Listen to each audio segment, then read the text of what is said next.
مفتی عبدالسمیع صاحب، حافظ مفتی عبدالسمیع صاحب. الحمد لله نحمده ونستعينه ونستغفره ونؤمن به ونتوكل عليه ونعوذ بالله من شرور أنفسنا ومن سيئات أعمالنا من يهده الله فلا مضل له ومن يضلله فلا هادي له ونشهد أن لا إله إلا الله وحده لا شريك له ونشهد أن سيدنا محمدًا عبده ورسوله وصلى الله عليه وعلى آله وصحبه وسلم تسليما كثيرا. أما بعد، قال الله تبارك وتعالى في كتابه الكريم: اليوم يئس الذين كفروا من دينكم فلا تخشوهم واخشون. وقال الله تبارك وتعالى في كتابه الكريم: قل اللهم مالك الملك تؤتي الملك من تشاء وتنزع الملك ممن تشاء وتعز من تشاء وتذل من تشاء بيدك الخير إنك على كل شيء قدير. صدق الله مولانا العلی العظیم. رلاؤں تو بغاوت ہے، ہنساؤں تو بغاوت ہے. رلاؤں تو بغاوت ہے، ہنساؤں تو بغاوت ہے. سمجھ میں کچھ نہیں آتا کہ چھیڑوں داستان کیسے. نہ تڑپنے کی اجازت نہ فریاد کی، نہ تڑپنے کی اجازت نہ فریاد کی. گھٹ کے مر جاؤں یہی مرضی میرے سیاد. محترم حضرات، نوجوانان اسلام، اسٹیج پر تشریف فرما، علماء کرام، مفتیان نظام اور ذمہ داران، ساتھیوں، آپ کے اس علاقے میں اس خادم کا یہ پہلا سفر ہے تقریری اعتبار سے، ورنہ میری روح کا مرکز، میرے دل کی دھڑکن میں بسنے والی بستی، میرے وجود میں سانسوں کی طرح رہنے والی بستی تھانہ بھون ہے، جہاں میرا روحانی امام آرام فرما ہے. اس قبر پر جسے دنیا مجدد ملت حکیم الامت کے نام سے جانتی ہے. نہ جانے کتنی مرتبہ آیا ہوں، نہ جانے کتنی مرتبہ وہاں سے روحانی فیض حاصل کرنے آیا ہوں. اور جب مجھ سے مولانا عبدالباسط صاحب دامت برکاتہم العالیہ نے کہا کہ تھانہ بھون کے پاس ہی شہر مساوی ہے اور وہیں بھینسانی ہے، تو پھر میں نے کہا وہ دن ہو یا رات، عید کی نزدیکیاں ہوں یا سفر کی صعوبتیں، اس دعوت کو میں ضرور قبول کروں گا. اس لیے کہ یہ وہ بستیاں ہیں، یہ وہ جگہ ہیں، یہ وہ مقامات ہیں جن پر اللہ تبارک و تعالیٰ کی نظر انتخاب پڑی ہے. یہاں کی قوم کو، یہاں کے مسلمانوں کو، یہاں کے رہنے والے لوگوں کو اللہ تبارک و تعالیٰ نے اس وقت قبول فرمایا جب ہندوستان میں انگریز، جس کی حکومت مشرق میں بھی تھی اور مغرب میں بھی تھی، اور جو اپنی طاقت کا بگل بجاتے ہوئے یہ کہتا تھا کہ اس ہندوستان سے میں اسلام کا خاتمہ کر دوں گا، میں قرآن مٹا ڈالوں گا، میں علماء کو پھانسی کے تختوں پر چڑھا کر ہمیشہ کے لیے نیست و نابود کر دوں گا۔ دہلی کو تاراج کر کے شاملی کے میدان میں حافظ ضامن شہید کو شہادت کا تاج پہنا کر رشید احمد گنگوہی کو زخمی کر کے ان کے ہاتھوں میں ہتھکڑیاں ڈال کر مولانا قاسم نانوتوی کو گرفتاری کا منصوبہ بنا کر وہ یہ سمجھ رہا تھا کہ ہندوستان کی دھرتی سے اسلام ختم ہو جائے گا، یہاں صلیب کا ڈنکا ہوگا، یہاں عیسائیت کا نام ہوگا، یہاں کے مسلمان اب قرآن سے ہاتھ دھو بیٹھیں گے اور بائبل کو جا کر سجدہ کر لیں گے۔ تو اس وقت اسی سرزمین سے حضرت مولانا قاسم نانوتوی رحمت اللہ علیہ اٹھے اور تمہارے چند کلومیٹر کے فاصلے پر دیوبند میں انہوں نے ایک مرکز کی تعمیر کی۔ یہ مرکز اسلام کا قلبی قلعہ تھا، آج بھی قلعہ ہے، اس بات کا اعلان کر رہا ہے کہ تو نہ مٹ جائے گا، ایران کے مٹ جانے سے نشہ میں کو تعلق نہیں پیمانے سے۔ توحید کی امانت سینوں میں ہے ہمارے، آسان نہیں مٹانا نام و نشان ہمارا، باطل سے دبنے والے اے آسمان نہیں ہم 100 بار کر چکا ہے تو انتہا اے مساجد والوں، اے تھانہ بھون کے قریب میں رہنے والوں، تمہارے بازو میں وہ مجدد ملت حکیم الامت ہے جس کا روحانی فیض آج پوری دنیا میں روشن ہے۔ ہمارے دل کی دنیا اگر روشن ہے، اگر ہمارے اندر کی اندھیریوں میں کوئی چراغ جل رہا ہے تو وہ حضرت مولانا قاسم نانوتوی کا فیض ہے، اور وہ فیض منتقل ہوا ہے ہم تک حضرت مولانا شیخ الہند رحمت اللہ علیہ سے۔ مجھے میرے پاس وقت نہیں ہے ورنہ میں آپ کو یہ بتاتا کہ اے لوگوں، آج سے کئی سو سال پہلے 1857 کی جنگ آزادی تھی، اس کی قیادت کون کر رہا تھا؟ یہی تو تھانہ بھون تھا جہاں حاجی امداد اللہ مہاجر مکی نے اپنے شاگردوں کو لے کر شاملی کا میدان چنا تھا، اور وہ یہ کہا تھا نکل کر خانقاہوں سے ادا کر رسم شبیری کہ فقر خانقاہی ہے، فقط اندوہ دلگیری تیرے دین و ادب سے آ رہی ہے، بوئے رہبانی یہی ہے مرنے والی امتوں کا عالم پیر۔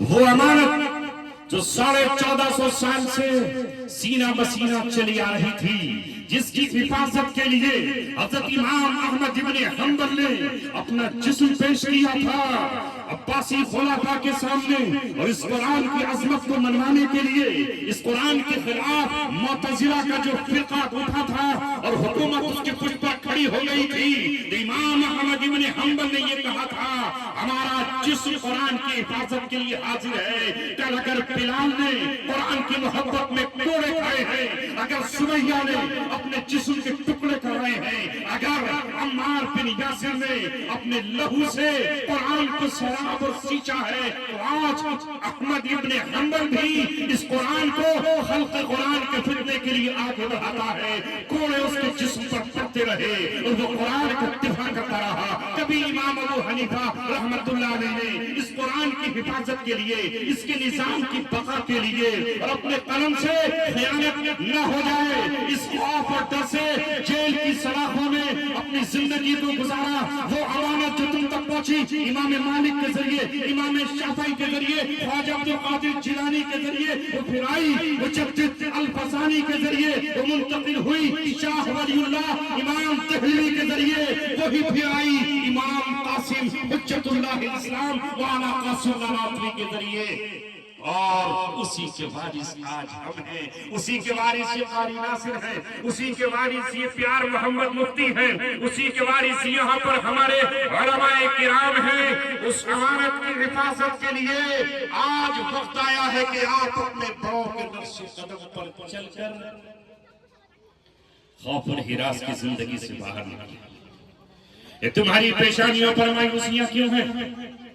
یہ تمہارے دلوں میں خوف کا احساس اور خوف کی بجلیاں کیوں ہیں؟ قرآن کی پڑھنے والی قوم اور وہ خوف کے سائے میں جیے، یہ نہیں ہو سکتا۔ قرآن کی پڑھنے والی قوم اور مایوسیوں میں جیے، یہ نہیں ہو سکتا۔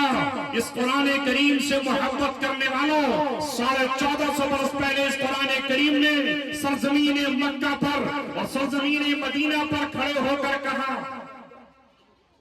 کن سے کہا؟ ادھر جو ہو رہا ہے ہونے دو، ادھر دیکھ لیں بزرگ میاں. بچے شور مچا رہے ہو، تم خاموش کرے، آپ ادھر دیکھ لیں. وقت نہیں ہے.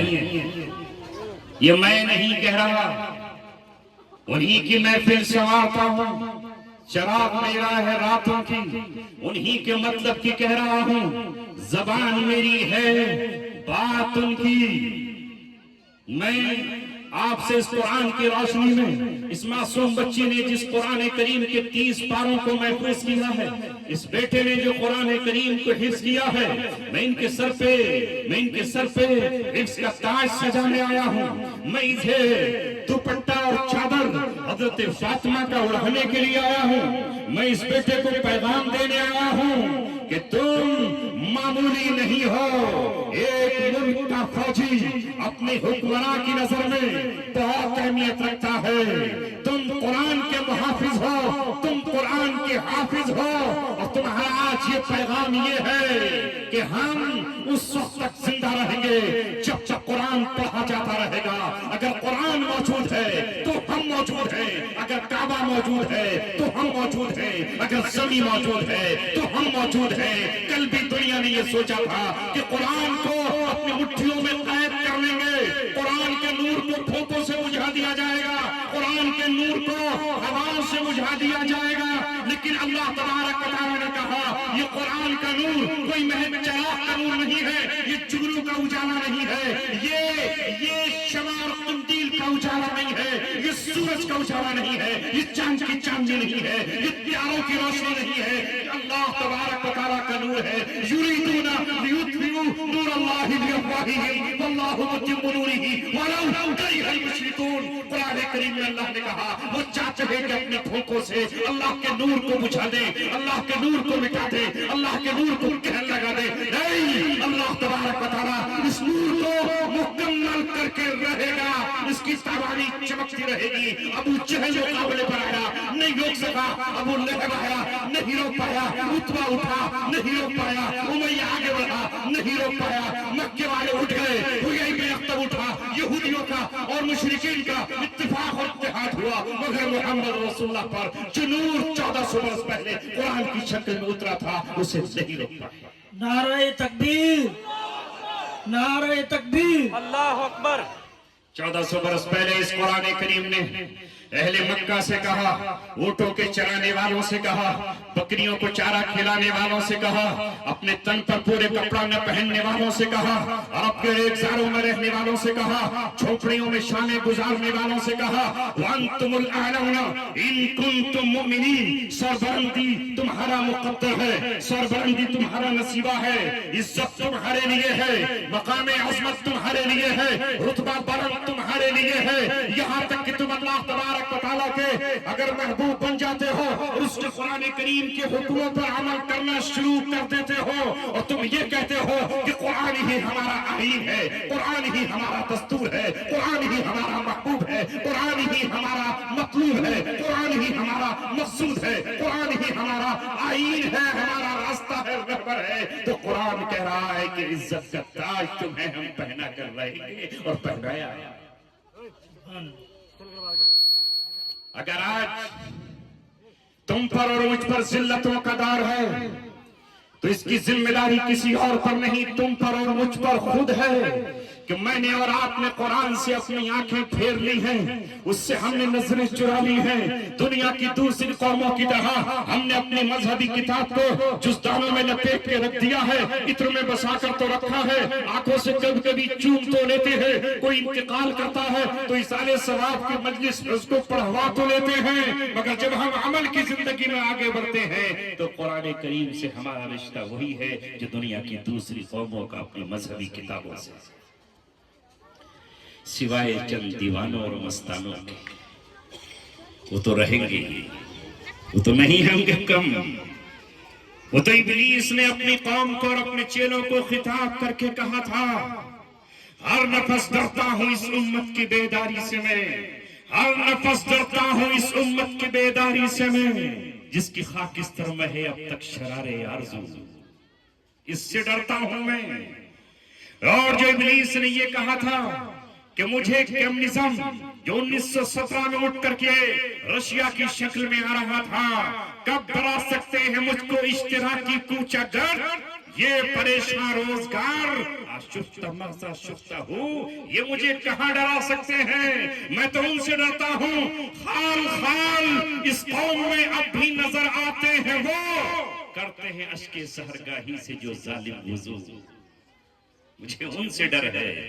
تو اب یہ تو کچھ ہے جو قرآن کریم سے وابستہ ہے، ورنہ پوری قوم یہ کہتی ہے کہ قرآن تو ہم سے کہتا ہے کہ شراب مت پیو، مگر ہمیں تو شراب کے جام ہی اچھے لگتے ہیں، تو ہم سے کہتا ہے کہ سود مت کھاؤ، مگر ہمیں تو سود اور انٹرسٹ ہی میں مزہ آتا ہے۔ قرآن کہتا ہے ہماری بیٹیوں اور بہنوں سے پردہ کرو، ہم کہتے ہیں کہ نہیں، ہمیں تو یہود و نصارہ کے نقش قدم پر چلنے میں مزہ آتا ہے، ان کی اگر بیٹیاں برہنہ جسم ہیں تو ہم بھی چاہتے ہیں کہ ہم بھی اپنی بیٹیوں کو ننگے جسموں کے ساتھ سڑکوں پر نکالیں اور مارکیٹوں پر نکالیں۔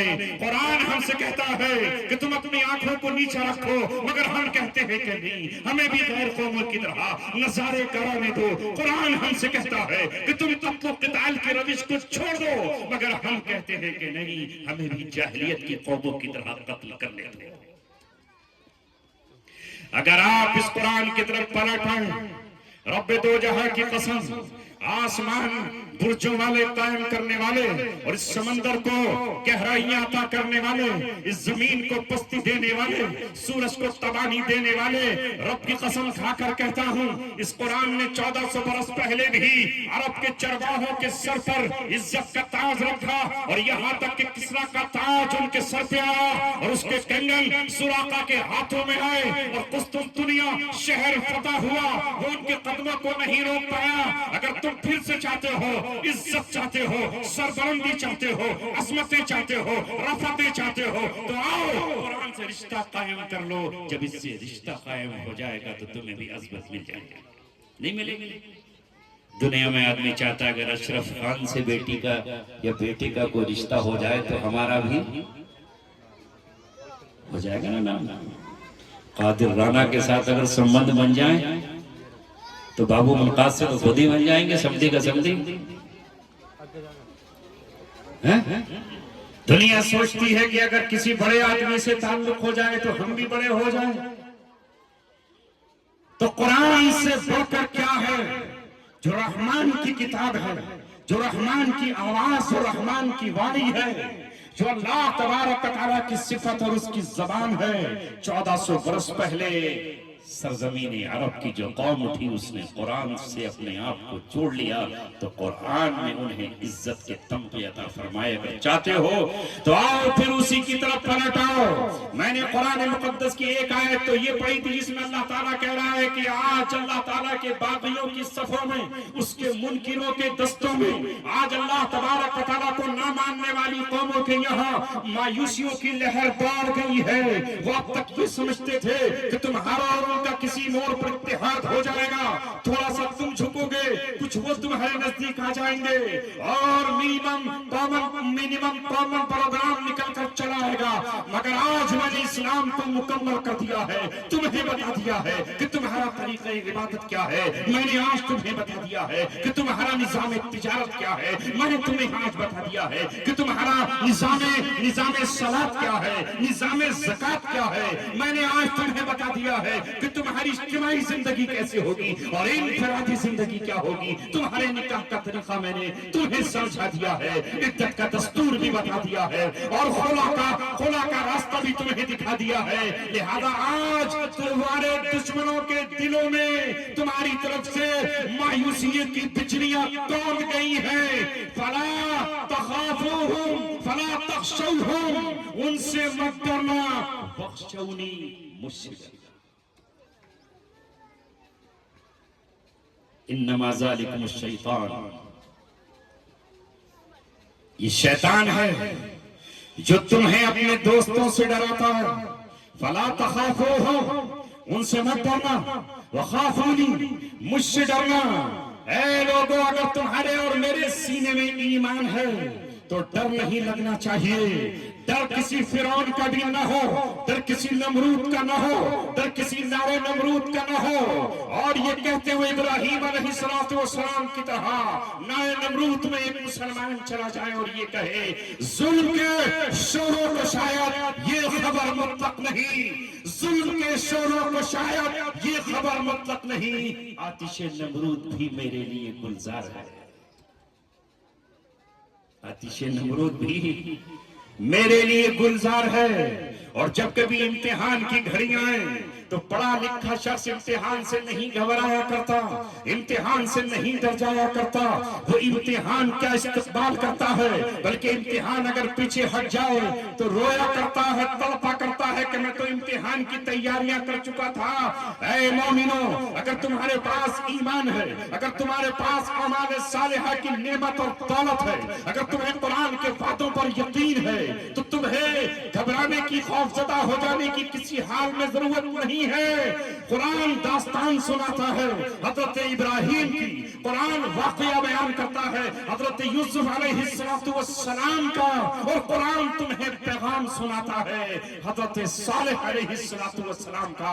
وہ قوم سمود کی داستان تمہارے سامنے بیان کرتا ہے، وہ قوم عاد کی قوت اور طاقت کو بیان کرتا ہے، وہ قوم عاد جو یہ کہتی تھی من اشد منا قوت، ہم سے زیادہ طاقتور کون ہے؟ دنیا میں کوئی قوم ہمارے برابر طاقتور نہیں ہے۔ تو قرآن نے آگے بڑھ کر یہ کہا تھا کہ اللہ تبارک و تعالیٰ تم سے زیادہ طاقتور ہے۔ جب قریش مکہ نے محمد صلی اللہ علیہ وسلم کے خلاف گھیرا تنگ کیا اور ان کے ساتھیوں کو ستانا شروع کیا تو قرآن کریم نے آگے بڑھ کر یہ کہا ارے ہم اس سے پہلے کم اہلکناہم، آئے کتنی قوموں کو ہم تم سے پہلے ہلاک کر چکے ہیں، جو طاقت میں تم سے زیادہ تھی، جو قوت میں تم سے زیادہ تھی، جنہوں نے زمینوں کو تم سے زیادہ جوتا تھا اور اس کو سیراب کیا تھا، تم سے زیادہ انہوں نے عمارتیں بنائی تھی۔ جب ہم ان کو ہلاک کر چکے ہیں تو تمہاری اوقات اور حیثیت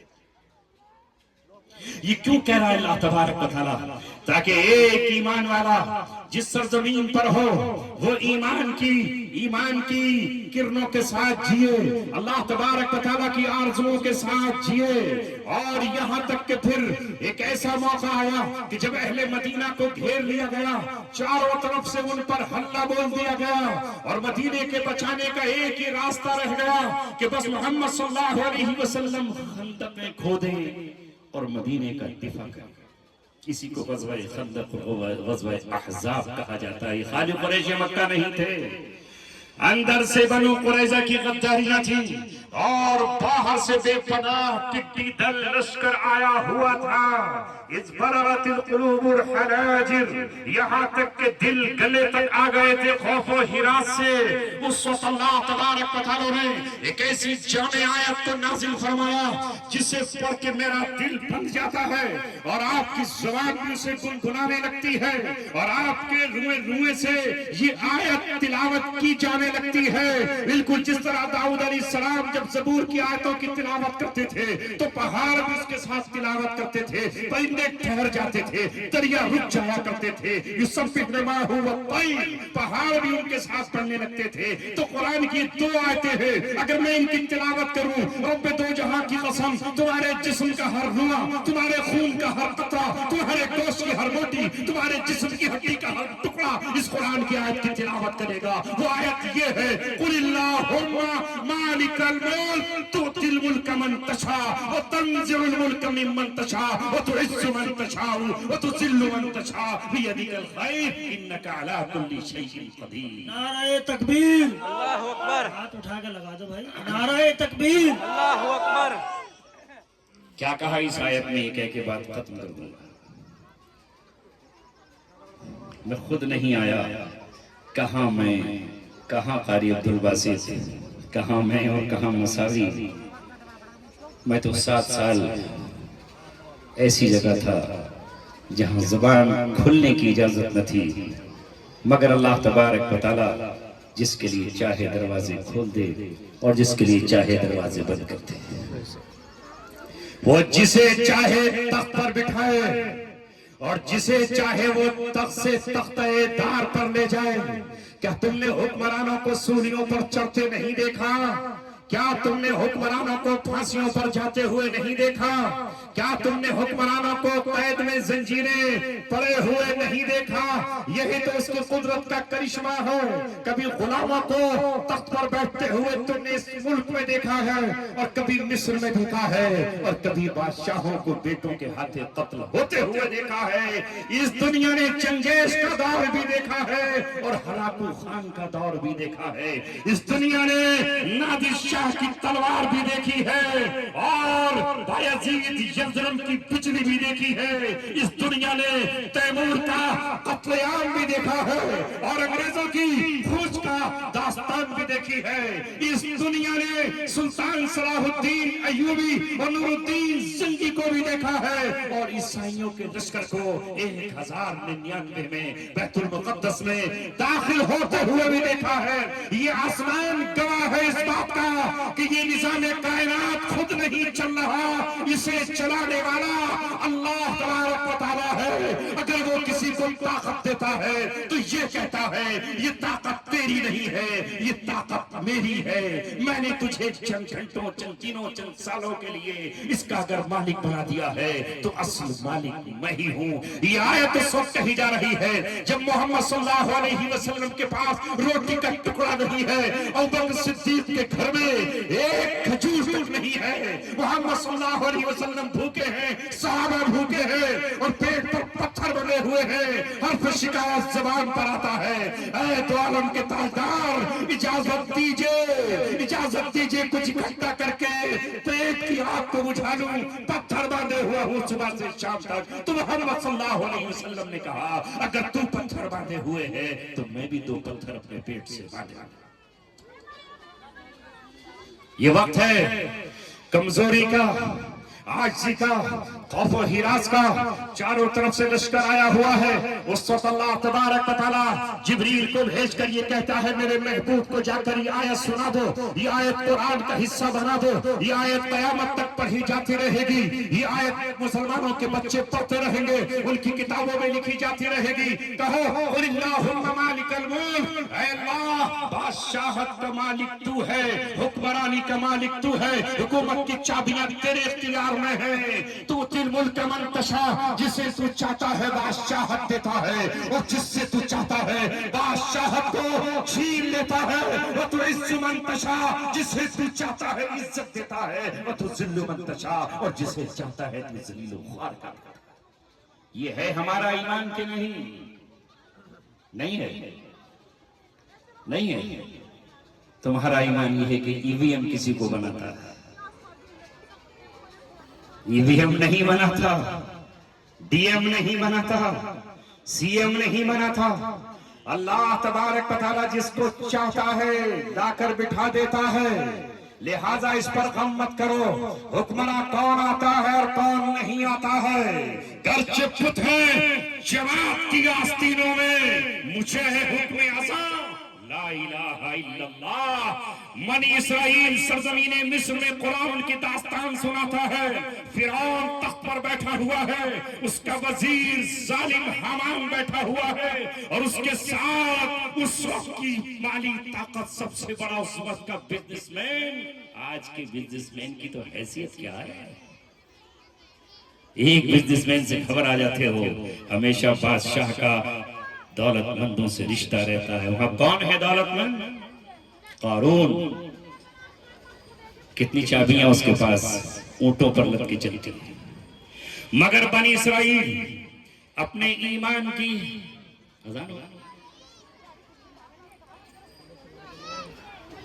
اذان لانے دیجیے، اذان کا جواب دے دیجیے اگر آواز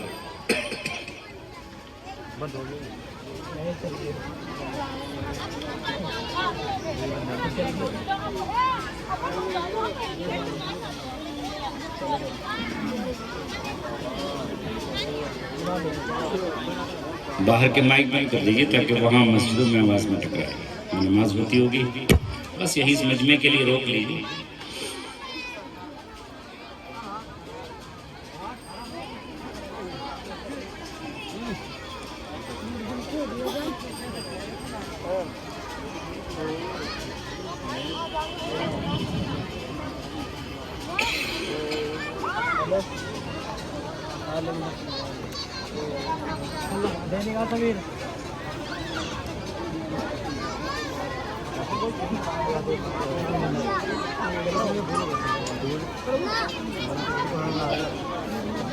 جی باہر کے مائک بند ہیں. بس دل تو چاہتا ہے ختم ہی کر دوں مگر مختصر ہی کر کے دعا کر لیں گے انشاءاللہ. مختصر سے مراد یہ مت سمجھے کہ میں جو 7:30 آتا وہاں تک پہنچ جاؤں گا. ابھی مختصر ہو جائے گی. بات صرف ہی آپ سے عرض کرنی ہے کہ سرزمین مصر پر ایسی بڑی قوت اور طاقت موجود ہے، مگر وہاں بھی اہل ایمان بنی اسرائیل اس وقت اہل ایمان کی حفاظت کر رہے ہیں اور اپنا امتحان دے رہے ہیں. اللہ تبارک و تعالیٰ کہتا ہے وَإِذْ نَجَّيْنَاكُمْ مِنْ آلِ فِرْعَوْنَ يَسُومُونَكُمْ سُوءَ الْعَذَابِ. وہ وقت یاد کرنے کے قابل ہے کہ جب تمہاری اولادوں کو اور تم کو فرعون سخت ترین عذاب دیتا تھا. یذبحون ابناءکم، تمہارے بیٹوں کو ذبح کر دیتا. ویستحیون نساءکم، اور تمہاری بچیوں کو زندہ رکھتا. وفی ذلکم بلاء من ربکم عظیم، اور اس میں تمہارے رب کی طرف سے بہت بڑی آزمائش تھی. لہذا وہ قوم اپنے ایمان کی حفاظت کے لیے قربانیاں دیتی رہی اور ایمان اس نے اپنے ہاتھ سے نہیں چھوڑا. جب ان کے آنسو اور جب ان کا لہو اکٹھا ہوا تو اللہ تبارک و تعالیٰ نے ان کی دعاؤں کے نتیجے میں ان کو موسیٰ علیہ السلام کلیم اللہ عطا فرما دی. اس سے زیادہ اور کوئی بات میں آپ سے نہیں کہہ سکتا. آپ کی ذمہ داری ہے کہ ایمان کو نہیں چھوڑنا ہے اور اپنے مسجدوں سے وابستہ رہنا ہے. اللہ تبارک و تعالیٰ نے بنی اسرائیل سے کہا تھا وَاجْعَلُوا بُيُوتَكُمْ قِبْلَةً، اور اپنے گھروں کو ہی قبلہ رخ بنا لینا. اس کا مطلب یہ ہے کہ وہاں مسجدوں کے بنانے کی آزادی نہیں تھی، وہ سب ہو گئی تھی اور چھین لی گئی تھی. وَاجْعَلُوا بُيُوتَكُمْ قِبْلَةً، اور حضرت ہارون اور موسیٰ علیہ السلام سے کہا گیا تھا کہ اپنی قوم کو ساتھ ہی تمہیں رہنا ہے، یہاں سے نکل کر نہیں چلے جانا ہے. آج میرے دوستوں اور عزیزوں 1857 کے بعد 1866 میں دارالعلوم دیوبند کی جو بنیاد رکھی گئی اس کا مقصد یہی تھا کہ وہ امانت قرآن کی شکل میں حدیث فقہ تفسیر جو ہمارے اکابر کی ہے وہ ان جگہ محفوظ ہو جائے. اور اس کا سلسلہ آپ دیکھا گلی گلی مدرسے، ان کی توجہ کرو، ان کی حفاظت کر لیجیے. مال کو بہائیے مت، لٹائیے مت. یہ جو مدرسے پر قرضہ ہے اس کی فکر کیجئے. مدرسے پر قرضہ نہیں ہے، تمہارے اپنے کاندھوں پر قرضہ ہے. اس کی ادائیگی کی فکر کر لیجئے. لگ جائیے آپ اپنی محنت میں. اللہ تبارک و تعالیٰ جب چاہے گا جس کو چاہے گا اقتدار پر بٹھائے گا. میرے اور آپ کے اختیار میں یہ نہیں ہے. ہاں جد و جہد کرنا، کوشش کرنا، اسباب اختیار کرنا بس میرے اور آپ کے اختیار میں ہے. ہمیں اس کی کوئی پرواہ نہیں ہو کہ تخت پر نمرود بیٹھا ہے یا شداد، تخت پر ابو جہل بیٹھا ہے یا ابو لہب. ہمیں اپنا فریضہ انجام دینا ہے. ہم قرآن کی تلاوت کرتے رہیں، فرشتے ہماری حفاظت میں آتے رہیں گے. ہم ذکر اللہ کرتے رہے، رب کی نصرت ہمارے ساتھ آتی رہے گی. ہماری بستیوں میں قرآن کی تلاوت ہوتی رہے، اللہ ہم سے راضی ہوتا رہے گا. اس کے ہاتھ میں ہے، وہ جب چاہے جنگ کو بھڑکا دے اور وہ جب چاہے جنگ کو سرد کر دے. کلما اوقدوا نارا للحرب اطفأها اللہ. اللہ تبارک و تعالیٰ کہہ رہا ہے کہ جب جنگ کو بھڑکائیں گے اللہ اس کو ٹھنڈی کر دے گا. اللہ جس کو چاہے ذرے کو خاک کے ذرے کو آفتاب بنا دے اور چاہے تو آفتاب کو کہن لگا دے. تمہارا کام ہے اس قرآن سے جڑ جانا، ان مدرسوں سے جڑ جانا. یہاں سے روحانیت دی جاتی ہے، یہاں سے نور بانٹا جاتا ہے. اپنے بچوں کو تیار کرتے رہیے. ان القلوب بین اصبع الرحمن، تمام انسانوں کے دل اللہ تبارک و تعالیٰ کی انگلیوں کے درمیان ہے، 2 انگلیوں کے. وہ جدھر چاہے پلٹ دے، وہ جو چاہے کر دے. ہم تو اللہ تبارک و تعالیٰ سے آخر میں وہ دعا کریں گے جو ہمارے رب نے کہی ہے اللہم لا تسلط علینا من لم یرحمنا.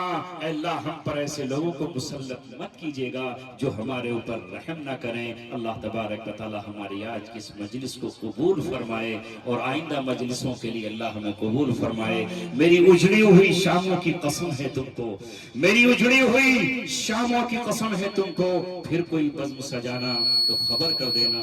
وآخر دعوانا الحمدللہ رب العالمین.